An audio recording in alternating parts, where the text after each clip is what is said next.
know it would have kept me from the one I had today.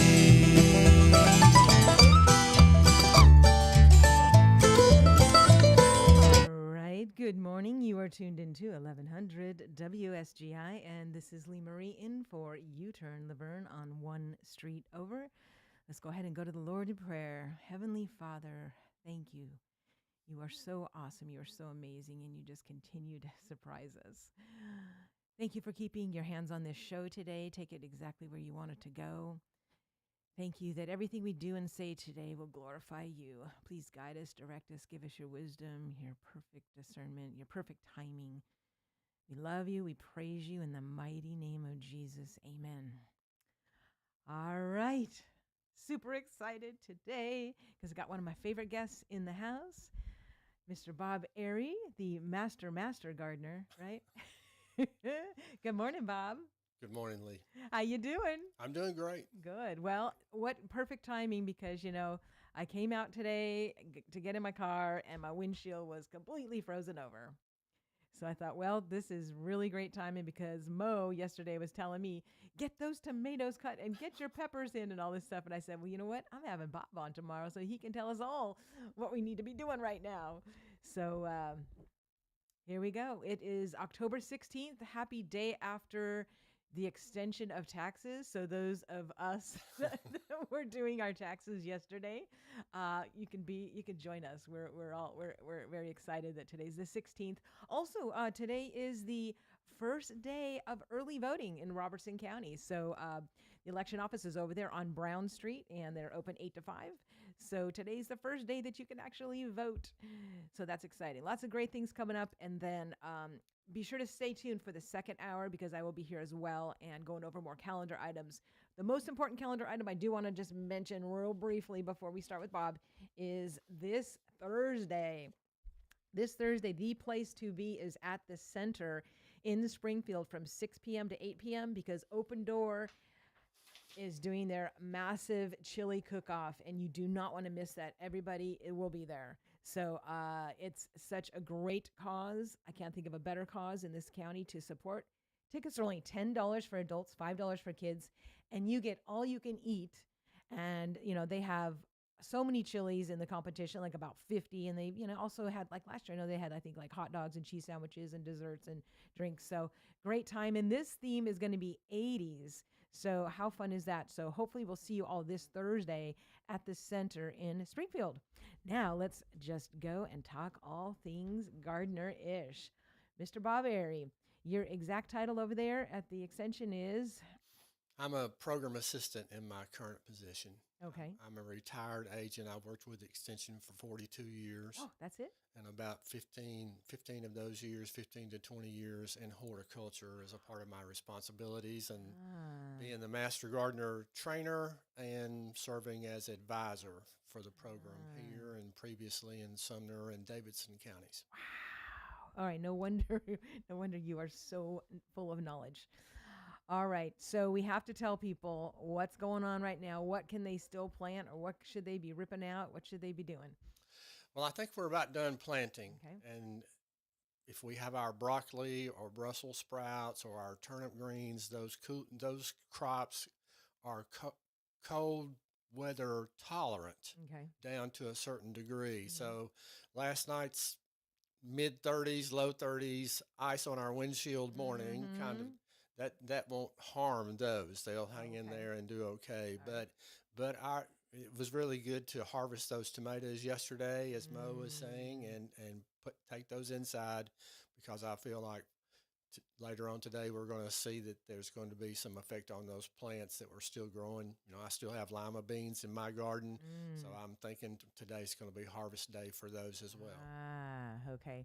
And then I still have, and thanks to Mo, and I do want to do a shout out to Mo because of her, I had beautiful green bell peppers all season, and so did my neighbors and my family and friends.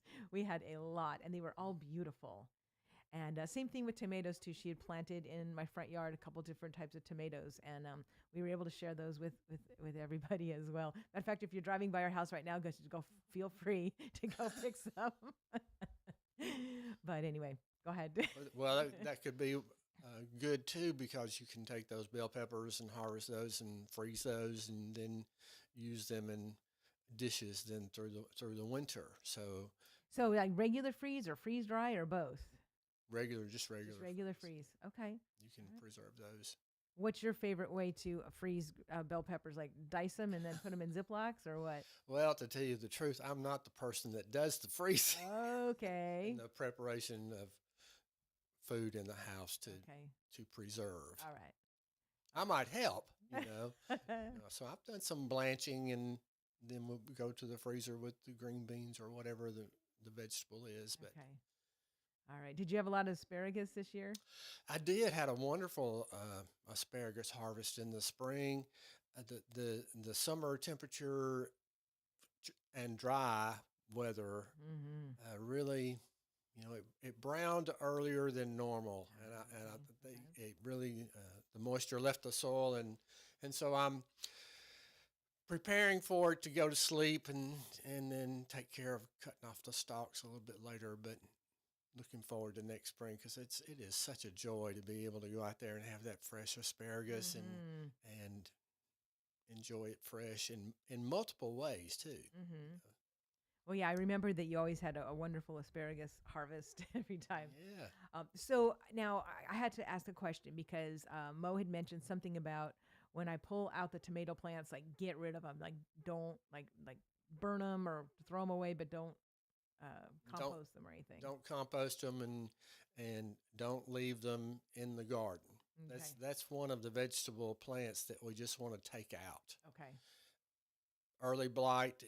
All tomatoes we're going to have early blight sometime during the season, and then so we don't want to um, carry over any more than is already there. Okay. So we can take those pathogens that cause early blight or leaf spot or whatever the case may be related to Mm. tomatoes and just totally discard those plants. Don't put Okay. them in the compost pile. Don't leave them there and till them back in. Um, Get them out. for my beans and my corn stalks, I just chop those up and till them right back in because there are no real carryover disease issues with those. Okay, but tomatoes. Okay, and Yes. that's good to know because I know, like, if I talk to anybody, if they're growing anything right now, they grew tomatoes, Mhm. and so that's it, guys. Don't be putting those back in. Now, is there anything else besides tomatoes that we need to destroy like that? No, I don't Okay, think so. okay, that's the main one. That's the main one. Okay. You might have some of those, some of our vine crops, cucumbers Mm. and such may have some mildews that can carry over, but for the most part, since tomatoes are the most popular Mm. vegetable, of course, then we want to take care of that and discard those plants. Okay. Okay. All right. And so, what other advice do you have? I know that you just came back from, was it the State Master Gardener Convention? State Master Gardener Conference that was in Conference. Franklin Okay. and Murfreesboro, no, and Nashville. Okay. So we had several tours, Ellington Agriculture Center, and some programs that were happening with those Master Gardeners associations in those two counties, and some nice seminars and techniques for establishing an arboretum. That's one of the things that they've Ah. done at the Master Gardeners at the Ellington Agricultural Center, Davidson County Gardeners. They've been working on that for the last 3 or 4 years and became one of those certified arboretums and talked about, what Master Gardener programs might do across the state if they wanted to establish one of those in their communities. And it would be, understanding level one's 30, I believe it's 30 trees, 30 different species. Wow. So Wow. very interesting. Now, is this a conference that only Master Gardeners are allowed, or is there a portion that is open to the general public? It is for Master Gardeners only. Only. Okay. Yes. All right. Very good. And it's once a year? The state, what they do is have a state conference one year, and the next year they do regional conferences. So in Oh. 2025, we'll have a regional conference, and that will include, well, most of all of the Middle Tennessee counties. Oh, okay. Okay. All right. So we'll gather together and maybe have some tours of some gardens or plantings. Maybe it's going to be a native planting or something.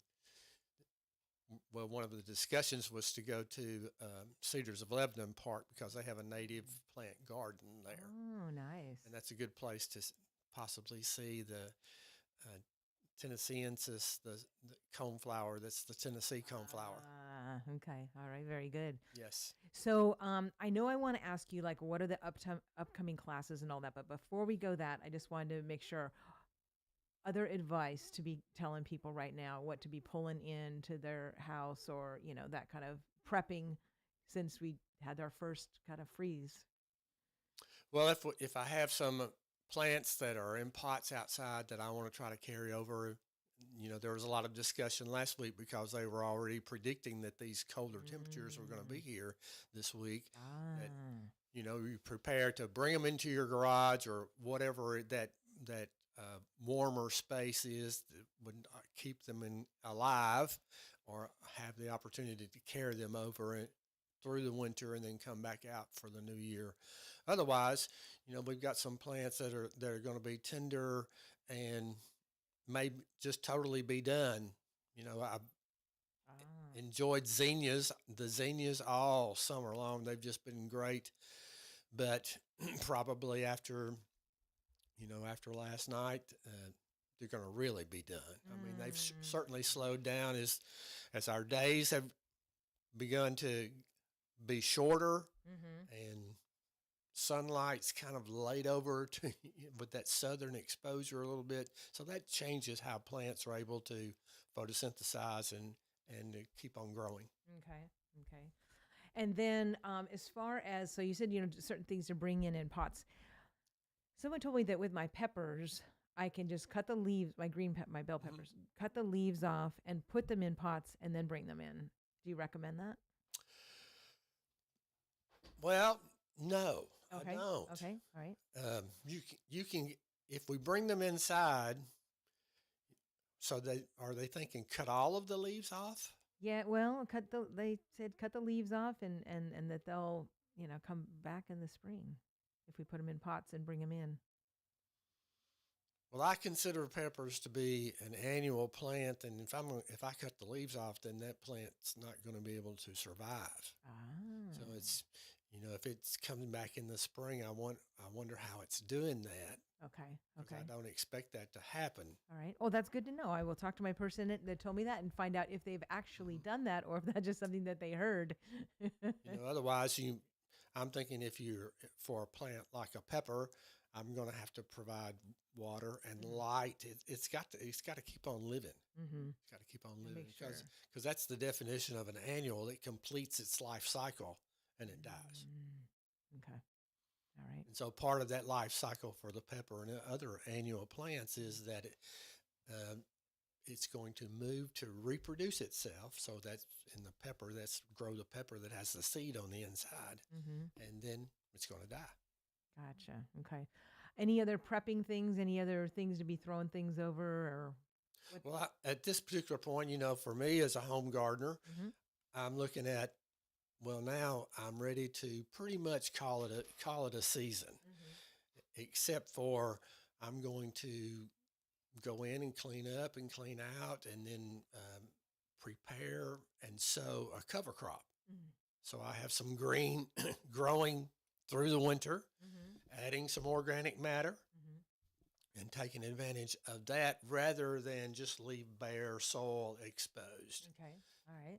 And I'm going to plant garlic in a bit. All right. We're going to talk about more of that when we come back from our break. So let's go ahead and hear from one of our sponsors. This is the weekend you need to get out to the races. Veterans Motorplex, they're racing every Saturday night through October.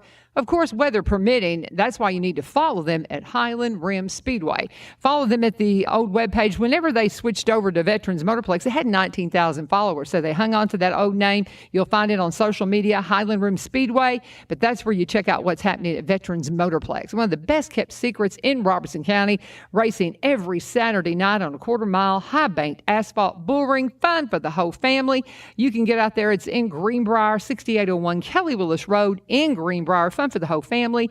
A lot of the students in the area, that's their first summer job. $40 ticket will get up to 6 kids and 2 adults in for one $40 ticket price. Can't beat that. Got a great concession stand. You're going to love getting out to the races. You see Jerry, tell him U-turn.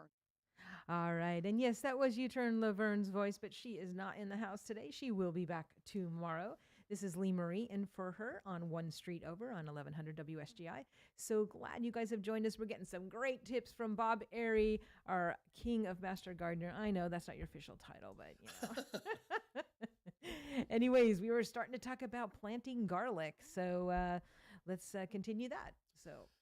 Well, that's one of those crops that we can plant. We'll plant in the fall, and it carries over through the winter, grows in the spring, and then we'll harvest later in the spring, early summer. So that's, not the usual kind of vegetable planting that we think about in the harvest for that, for a crop that we have in the garden. But it's great to enjoy that particular one.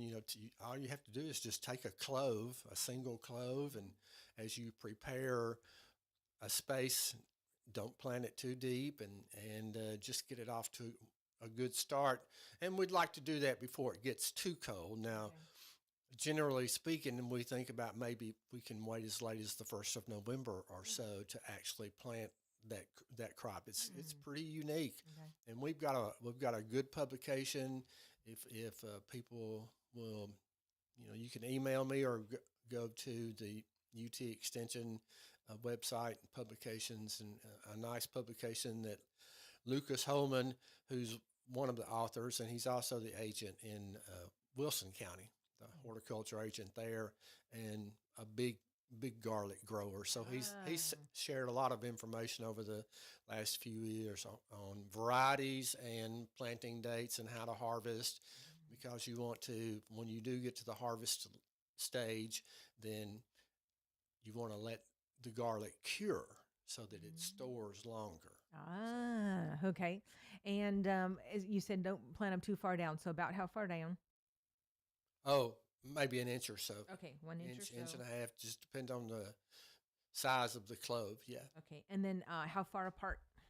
Mostly just far enough apart that I can keep them clean in between. So maybe 6 inches apart. 6 inches apart. Okay, because I want everybody to grow garlic. It's so good for you for so many things. And if they do very well, then they're going to fill in that space as they approach harvest, and those cloves, the bulb itself, then with all of the cloves together, is getting larger. So we need that space in between there for that to grow. Okay, very good. So you can get your garlic in now. Yeah, you can prepare, at this particular point in time, whether it's planting garlic or if I'm going to have a cover crop, what I need most right now is a rain. Because we are, I was in my garden yesterday, and the soil is really dry.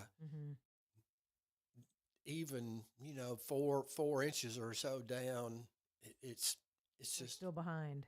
Yeah. Generally we think of October being a dry month, but we're also following a September and August period for us. For rain has just been almost none, except for, pre-Helene brought us between 5 and 6 inches at my house, which was great, but we're so far behind that. And it's been wonderful because the grass finally greened up a little bit, but now that's just gone. It's just gone, and I don't need to be planting anything until there's enough soil moisture to help it germinate and get off to a good start, and also then to be able to sustain itself. Okay, all right. So is there anything else besides garlic? I thought I heard someone say carrots were still plantable right now. Is that, or did we miss that window? Well, we're approaching, closing that window. Okay. Yes. But they could still plant them today. All right, hear that? Aren't you glad you tuned in? Okay, anything else besides carrots that we can still plant today? Well, if you wanted to try some leafy greens, I don't think it's too late for some, and of course we're talking about this scraping ice off our windshields this morning. No, that's a little bit early in October than normal, earlier in October than normal, because we usually don't think about the first killing freeze until closer to Halloween for us. Mm-hmm. And so we're really about 2 weeks early, but I look at the forecast and they're predicting that next week we're going to be above normal again. Really? We're going to be in the mid to upper 70s, Oh my goodness. which is going to be pretty similar to what we had last week. Oh wow. But I still no prediction for rain, so I'm not going to plant anything, and I'm just preparing for the season to be done. I can take care of putting my perennials. If I need to go ahead and deadhead and take some dead stalks off, or maybe they're not quite dead yet, but they're done, and just go ahead and I can do some fall cleanup kinds of things, tidy up a bit. Maybe I want to plant. It'd be a great time to plant some perennials and let them get settled in over the winter. That way they'll be all ready to emerge in the spring. Instead of being freshly planted in, they'll already be established. The root systems, even though the tops of plants might stop growing because of our above ground temperatures and such, roots systems are still active till the soil temperatures are about 40 degrees. Okay. So those root systems are still busy storing up carbohydrates. So thinking about, that energy to be ready to grow. Is this a good time to maybe to do that with some mums? Get Mums, them other places. it's a good time to plant if you want to enjoy those. And if you want to do that, if you've got hardy mums that will come back, if we don't have too hard of winter freezing, then I want to go ahead and put them in the place that I want them to grow next year. Okay. Not just to carry over, because I want to put them in a place where they can be settled in and ready to go. Okay. Because I know I have some mums that I failed to trim back, and so they're quite long. And and so I was thinking, should I trim those back first way down and then plant those where I want them to be next year?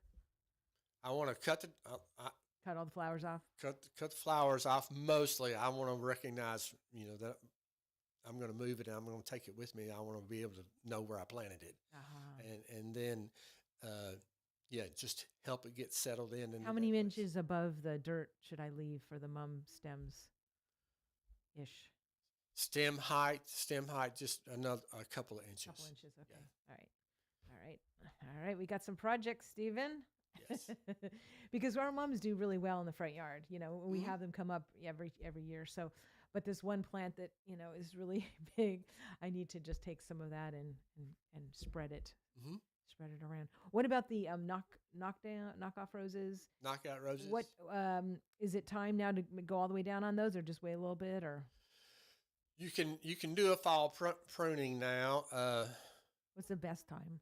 The best time for those, as we get into the fall period, October is really a good month, usually for roses to have a great flush of blooms. Oh, okay. So they may not be totally done yet. All right. So after this flush, if I want to prune for form, I want to kind of shape them up a little bit, clean them up. Maybe they're getting too thick as far as so many stems competing for so much, then I can do that for a fall pruning and then let them carry over then through the winter and then have another look in the spring before the new growth emerges. So when is the best time to take them all the way down? Like I heard, people say take them down to a foot.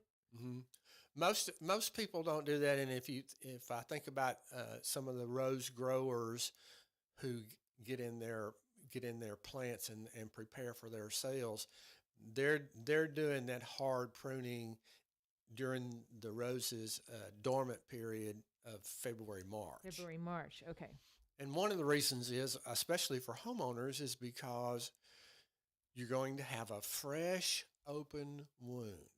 And this is really true for a lot of, especially woody stem prunings that we might do in late winter, early spring. You're going to have a fresh open wound.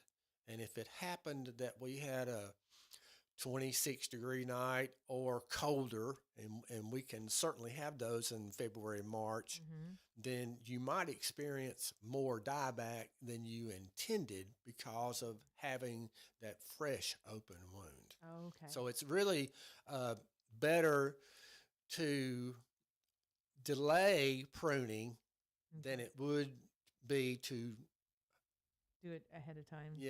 try to be in a hurry and think, well, Okay. I want to get this done. Well, winter, as we as we just continue to experience, weather is such a challenge, and trying to figure out what's going to happen when we can't figure it out anymore.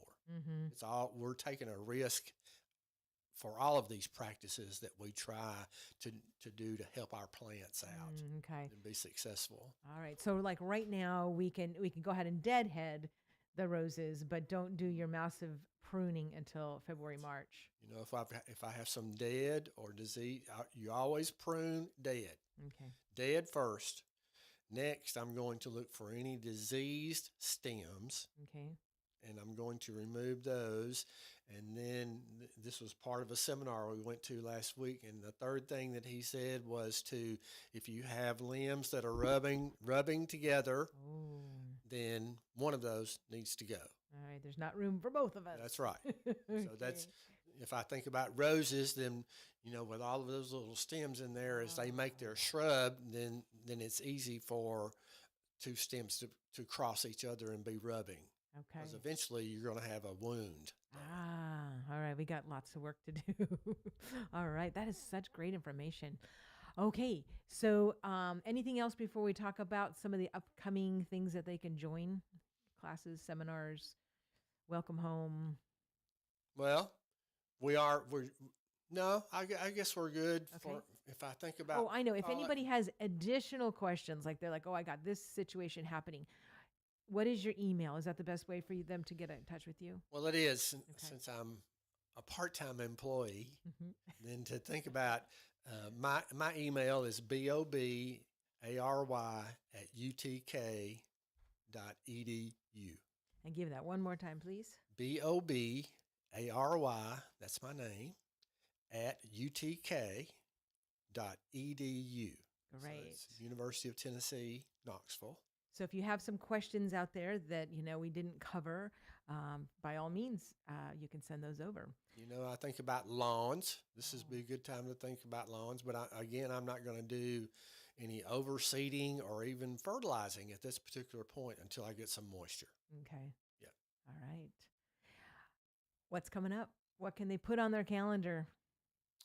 Well, as a part of pre-conference last week, we talked about Master Gardener training for 2025.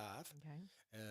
As they've as the program has evolved over the last few years, it's become a statewide training opportunity. And this hybrid format, part of it webinar, part of it being small group meeting in the individual counties. So there are going to be some changes to some of the lessons for 2025. Looking forward to that. That's going to begin, it's 14 weeks or so, beginning the last part of January and then move all the way through April. The daytime presentations are going to be on Tuesdays from 9 till noon.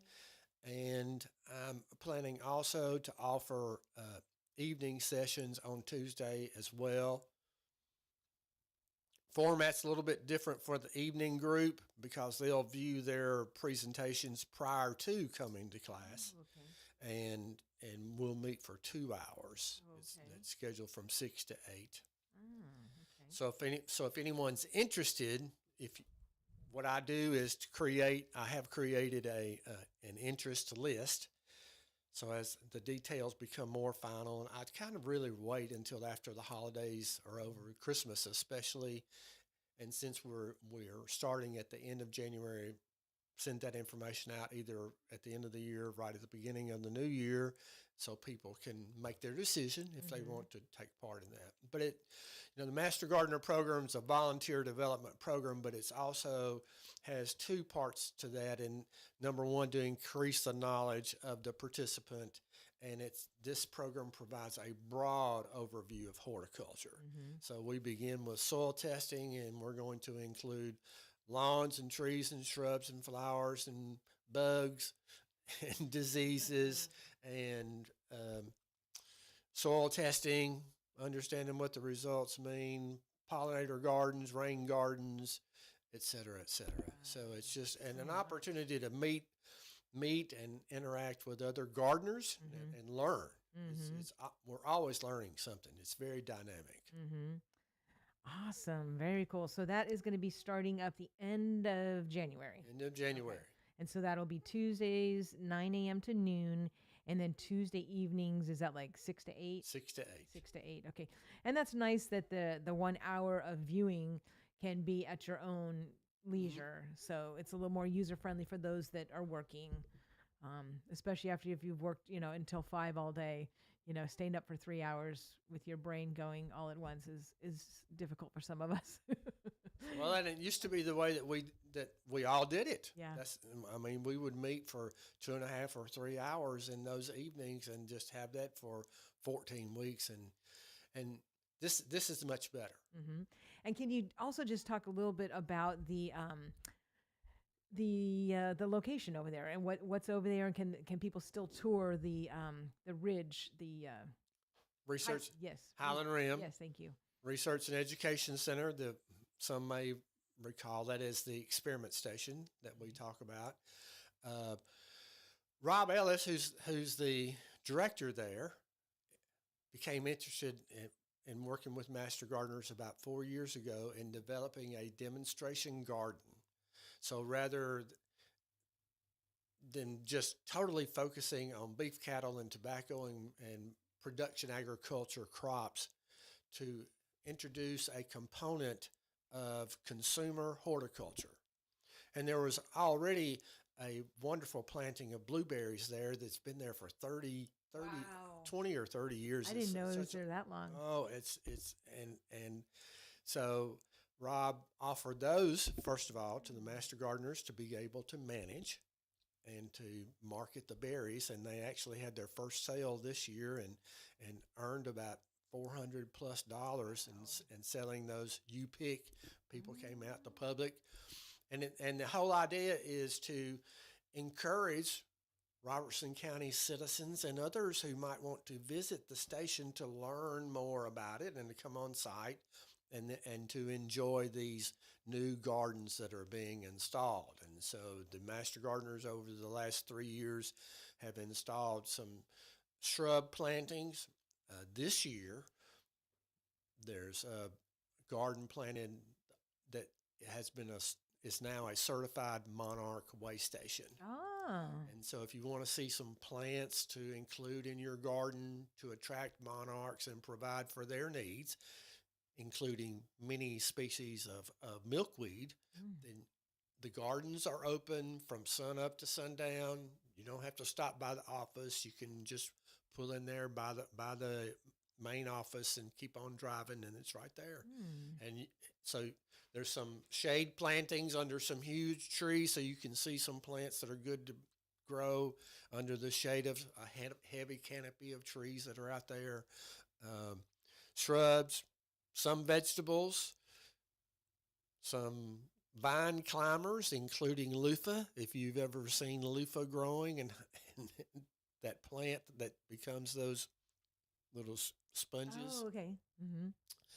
And also we have another garden that's planting close to the way station garden, and it's a pollinator garden, so for other pollinators as well. Oh, awesome. Very cool.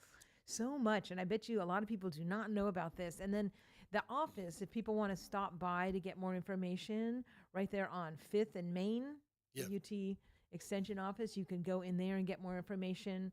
I know a lot of times they'll have those cool calendars that tell you what to do in Tennessee every day of the year, which I love those. So anything else that you want to say about the Extension office before we part? Well, there are lots of programs. If you go to UT Extension Robertson County's webpage or Facebook page, you can keep up to date with not only what's happening in agriculture and horticulture, but also family and consumer science and the 4-H program. So for the youth Okay. program, there's always highlights with what's happening with the youth and children in 4-H, and Right. Well, I'm glad you brought up the Facebook page because I know that that's also where I know you've done some of those cool lunches that, those get advertised. Do you have any of those scheduled? I mean, I know. well, I will have, and I've already begun to think about. March is extension month, Okay. and so we try to highlight some things, and I always have a seminar each week, a webinar, Yeah. a group meeting Uh, to highlight something right. related to horticulture. Yeah. Certainly, I'll do one on vegetable gardening. That's always a really popular one. Definitely. Awesome. Well, thank you so much for all this information. We've been talking to Bob Airy from the Master Gardener program here in Robertson County. And the classes are just absolutely amazing. And the program, I mean, if you have time at all to carve out of your schedule, I highly recommend doing that. And one more time, give your email address. BOBARY@UTK.edu. Excellent. All right. Well, thanks so much, Bob. And we'll have you back soon and to talk about the next phase. But you guys, if you haven't been outside yet, I almost slipped coming out the door. There was ice on my front deck already. So it's time to start thinking of the other projects that we need to be doing outside. So thank you so much, Bob. I appreciate that. And we look you forward to for seeing you inviting me. soon. All right. We're going to make the switch over. And while we do, we're going to bring in our representative from this city of Springfield. Last night was the alderman meeting. And so we have Natasha coming in to give us a little update on that, Natasha Tice. And as we do that, I'm going to go ahead and play our final sponsor break so that they can have some time to do that.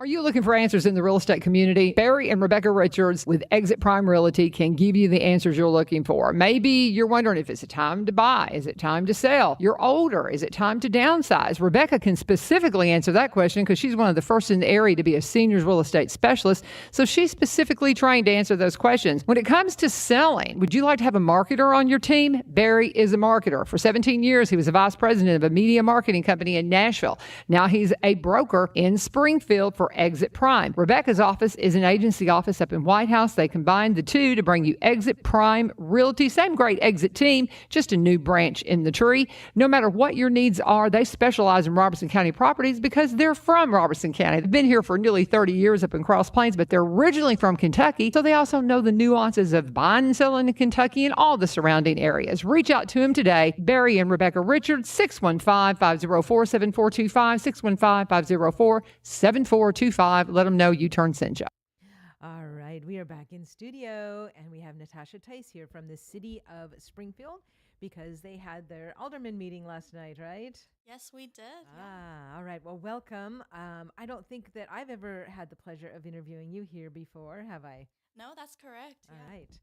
Have you been in very much with U-Turn? I have. I've been on a few times, and I know our city manager, Ryan Martin, was so sad that he had a scheduling conflict and couldn't be here today, but I was so excited because that meant I got to come in here. Yes, very cool. Awesome. Well, I want to make sure you get the time you need, so let's jump right in. Last night was the alderman meeting, so what you got? Absolutely, yeah. So something that we always start off our Board of Mayor and Alderman meetings with is our public comment period. Are you familiar with our public comment period, Lee Murray? Okay, great. Well, for anyone out there who's listening that's not really sure what that is, our public comment period is a fairly new addition to our Board of Mayor and Alderman meetings. Yeah, so what that is at the beginning of the meeting, the public is able to come forward and they are able to speak directly to our board. They're able to address any concerns that they have about any item on the agenda that night. Okay. Yeah, and so all you have to do to sign up for that is head to springfieldtn.gov/comment. Again, that's springfieldtn.gov/comment. You can sign up on there. And then just come to the meeting that you sign up for. The mayor will call you forward, and you're able to address the board for 2 minutes about anything that's on the agenda.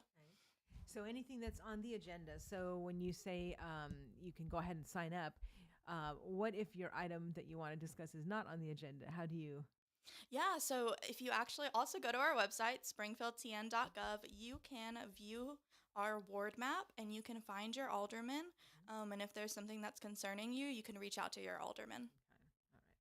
Okay. All right. And then if you are a business in Springfield and not a resident, are you still able to ask a question? Yeah, so that's a great question. I would again direct you to reach out to your alderman and So the alderman for where your business is. yeah. Okay. All right. Good to know. Go ahead. Absolutely. And so we had a few people take advantage of that yesterday. They had a few questions about an annexation that was proposed for a development that's been proposed on Canterbury Drive. And so our board is very focused on serving our residents and meeting their needs. So that kind of brought forward a discussion just to address all of their concerns. They asked our staff a few questions. It was a very long discussion, very detailed. So I don't have time today, I think, to get into all of that. Mhm. But the good news is that our meetings are recorded, and you can actually go on our YouTube channel, just search for the City of Springfield, and you can view that recording and really hear and understand everything that they talked about on there. Okay. Yeah. And so we also, the board voted for annexing a right of way located at the end of the William Batson Parkway extension. And that just ensures that the city maintains control over the road's maintenance, the regulations, any future improvements on that road. Have you driven down the new Batson Parkway extension yet? Oh, you have to. It is an amazing piece of infrastructure. It is just over a mile long. This project actually broke ground back in 2023, so it has been years in the making, and I know it was planned even before then.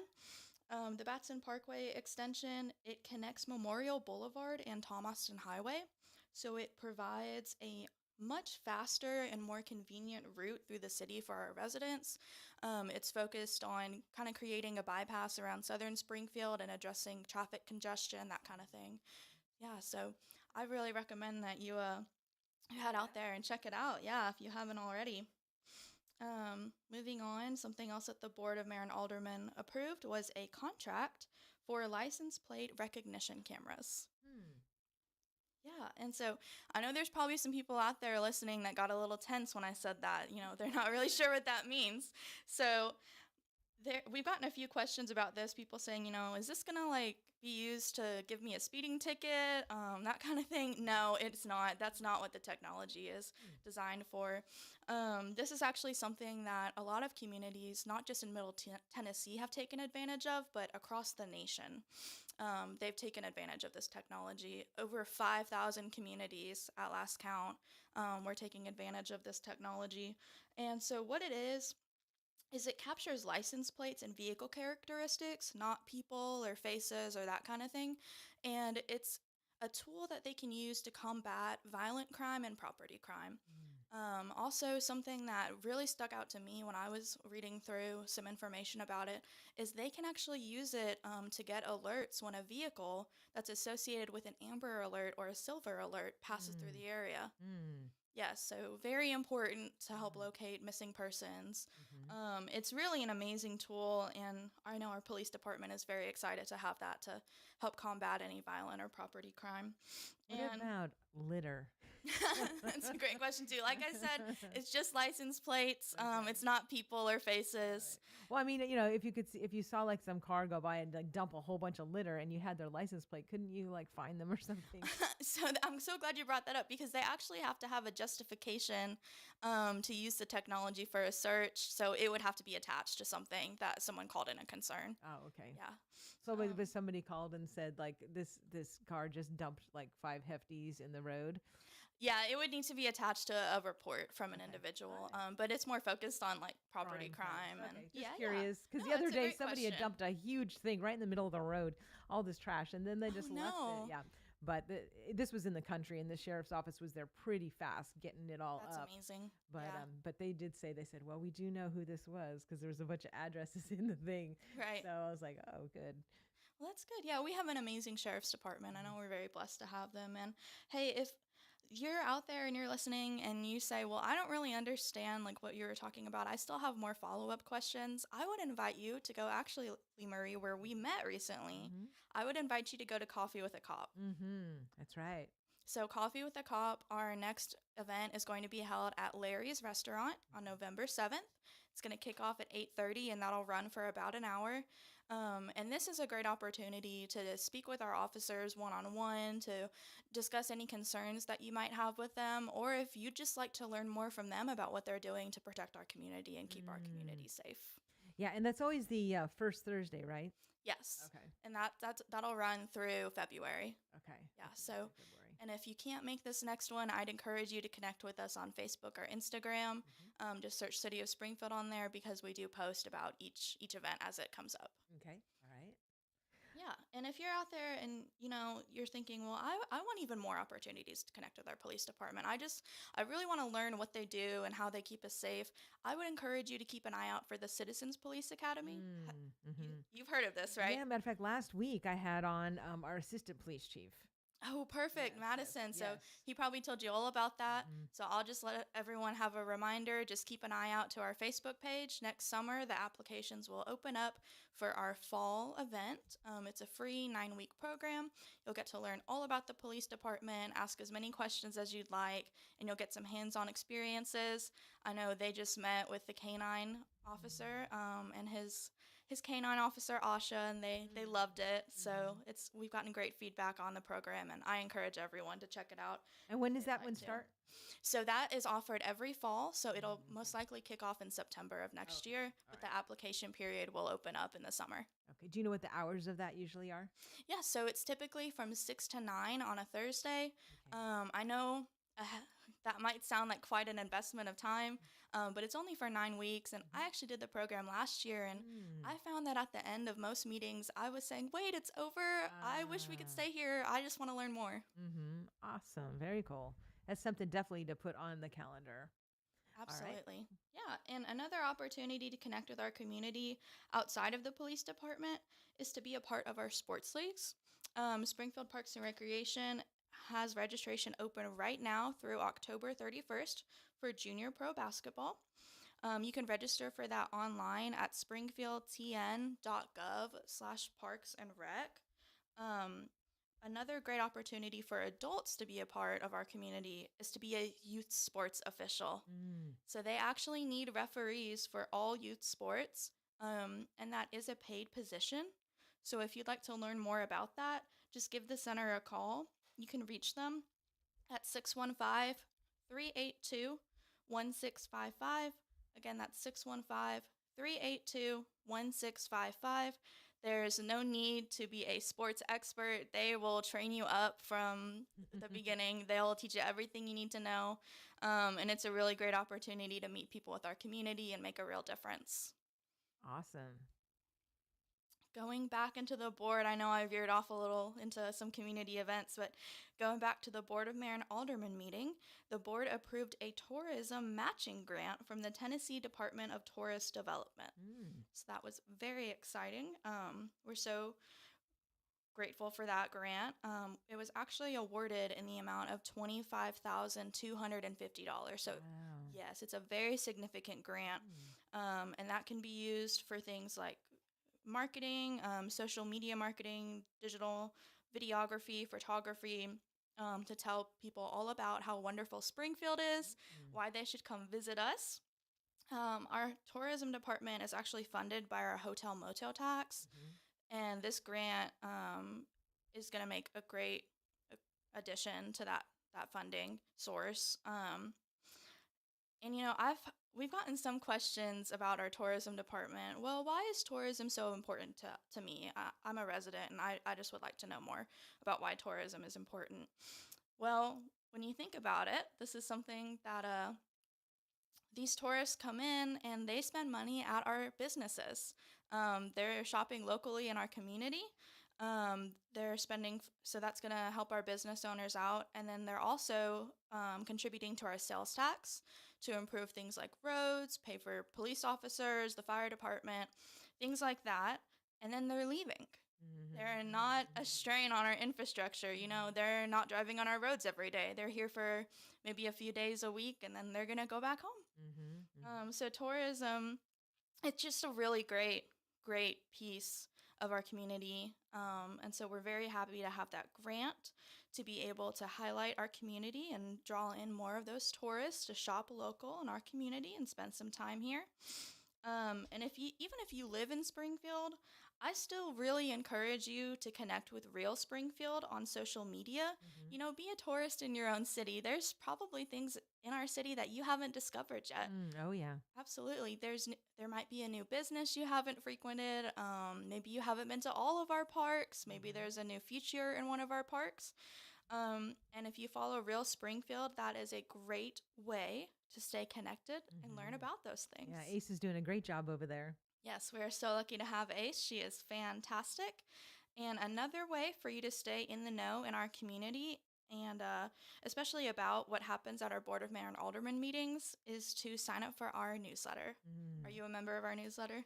Well, I think I've signed up for it, but I have several emails and I need to. Yeah, no, I understand. Hey, that's why we only send it out once a month. We're not going to bog down your inbox with a bunch of floods of emails every day. No, we send it out once a month. It's usually the week of our board and mayor and alderman meeting, so we can update the public on what was decided at that meeting.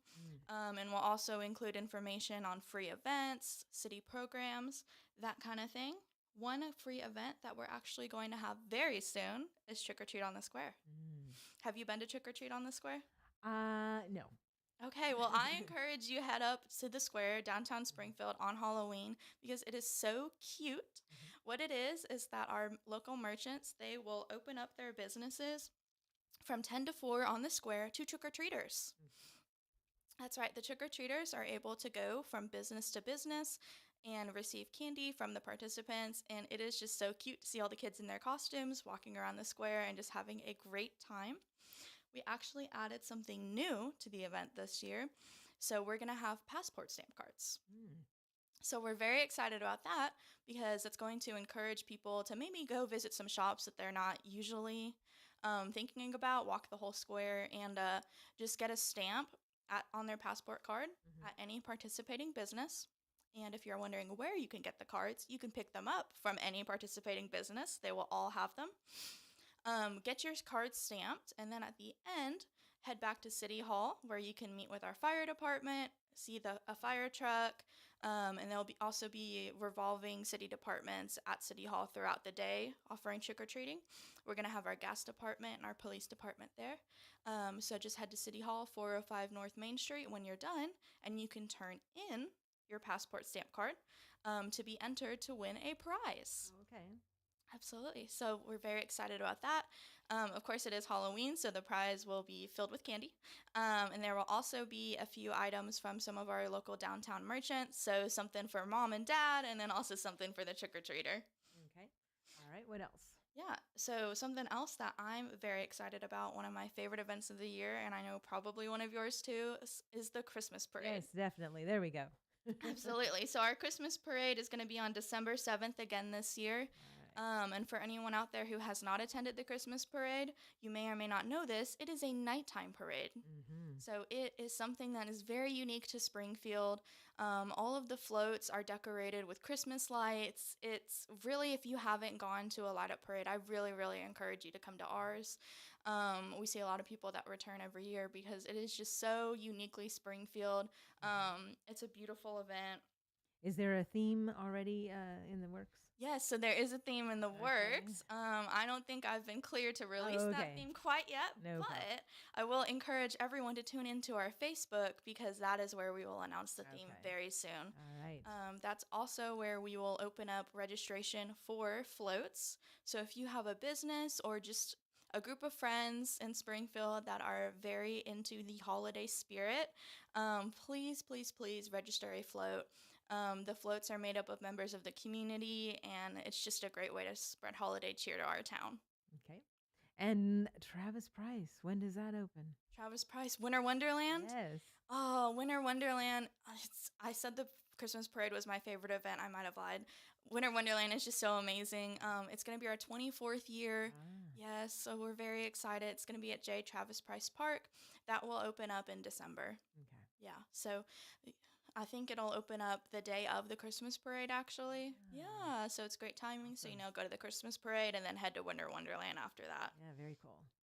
And so I just really encourage everyone to head down to that. And hey, if you're listening out there and you're thinking, this sounds great, I would love to be a part of a group that offers all this. The city is actually hiring. Yes, we're hiring in our parks department and in our police department. So if you would like to learn more about working at the city of Springfield, head to springfieldtn.gov/careers. All right. Very good. Yeah, and I love working at the city. I tell everyone I meet that it's my favorite job I've ever had. And how long have you been with the city? So I've been with the city for just over a year and a half. I'm coming up on 2 years soon, and I'm very excited. And how did you come to work here? Like, did you know you always wanted to do something like this? Yeah, so in college, I actually interned for Montgomery County. I went to school at Austin P nearby in Clarksville, and while I interned there for local government, it really brought me into public service, and that's where I knew public service was what I wanted to do. And that's what brought me towards the city of Springfield, and working there just has really affirmed that decision because the people that I work with, they are just amazing, Marie. They are fantastic. The city is a 24/7 operation. It doesn't cut off at 5 o'clock. Right. If the power goes out, I was just going to say, especially yeah. during the storms. Exactly. Yeah. We had that tornado last year. And of course, that was very sad to have in our community. And it was also very interesting to just see our people. They just jumped right in. I don't think I heard one complaint from our employees. They were just so happy to get out there and make sure that their neighbors had power, everything that you would think that the city would offer. That those services, like I said, they don't cut off. When City Hall closes at 4:30, they operate every day of the year. Mm-hmm. And I know we've had a lot of new people that have been moving to town, and this might be some people's first winter that they're going to be coming into. So there's a lot of things that you can learn from, going onto the city website and stuff like that, because you don't. It's different than if you were living in a city, because very easily these storms can take down a tree that will block your only pathway in or out of your neighborhood. And that was one thing that I got used to, moving here, because I'm used to like 10 different ways to get out of wherever I'm at. Right. No, yeah, we're a smaller city. And like you said, go to our website and you can find out what to do in those situations, or just connect with us on social media when things like that happen. We are very proactive about getting that information out there, keeping people updated. We're working on power. We anticipate it'll be restored today. Stay tuned. Once power comes on, let everyone know, hey, the power's back on. It's all restored. And then just some good reminders, because I know on Monday night at the TFA meeting at the American Legion, we were talking about being prepared. And so I was like, you know what? I need to put some of this stuff in my car, like solar blankets, just little things, because very easily you can be in a situation where you're not going to, like, when I first moved here, I was working at the library, and I was trying to drive home one night, and there was a huge tree that was covering the whole way. Yes. And all these trucks kept coming up and trying to move it, and nobody could move it. And we were there for hours, so make sure you've got some water or snacks. I mean, that was, just some hours, but, very easily something could happen where you'd be in for an extended amount of time. So make sure you got your bag packed with emergency stuff, and always, of course, a blanket or jacket, because as we know, and as we saw yesterday, temperatures can drop really quickly. Very quickly. Oh my gosh. I'm like, wasn't it just 80 and now it's 30? Like, right. 50-degree changes. Like, that just seems so bizarre. Yeah, it's hard to know how to pack for the day, what to wear. Right. And hey, if you're out there and you're not sure what exactly you should have prepared, ready to go for these situations, at the city we like to say, be prepared, not scared. There are a lot of resources out there. You can go to ready.gov. Go to ready.gov, and they have some information on disaster preparation or just inclement weather. And that's a great resource to look into to make sure you're prepared. Very cool. And just a reminder too, you should always have many gallons of water at your house, because you never know what could happen with the water supply. And, you can go days or weeks without food, but you can't without water. So make sure you stock up on water. Just a little tip there. All right. Was there anything else at the Alderman meeting that we need to cover before we say goodbye? No, I want to be respectful of your time, and thank you so much for having me in here. Just one last reminder to connect with us on social media. Just go to Facebook or Instagram, search City of Springfield, or search Real Springfield if you'd like to learn more about tourism and our events in the city. All right. Have you been by the well yet next to Crossroads Christian Bookstore? I have not yet, but All I'm right. very excited. So look for the wishing well in the window. That's where I teach line dance classing and swing dance classes. So you can come by. Anyways, I have really enjoyed talking with you, Natasha. Thanks so much for coming in and filling us in on all that. Remember, you guys, you can get a hold of her on the city website or on Facebook. And then, of course, also check out Real Springfield, and Ace is heading that up. So lots of stuff, lots of exciting stuff going on in Springfield. So thank you so much. I'll see you Thursday night at the center for Open Door. Yes. Natasha will be there at the Open Door event. Big, huge fundraiser of the year. Their chili cook-off is this coming Thursday, 6 p.m., and it goes until 8 p.m. The doors open at 5:30. This will be a huge event we hope to see everybody at, because Open Door Pregnancy Resource Center is such an amazing organization that we want to get behind and help to fundraise for them and just have a great time. And you will see everybody from the community. Last year, the fire department won the chili cook-off. Well, it is 8:01. I got to sign off. But guess what? I'm going to be back for the Go Show because it's Wednesday. So I am going to switch off here and switch back on. So you can, if you got your radio on, you can just leave it where it is. But Facebook will be a different video. Go ahead and share this video because I'm sure there's a lot of information, especially with the Bob Airy Master Gardener information. Share this post, and I will see you in just a couple minutes for the Go Show. God bless and make it a great day.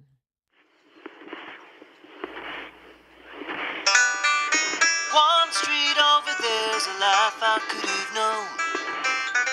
One beyond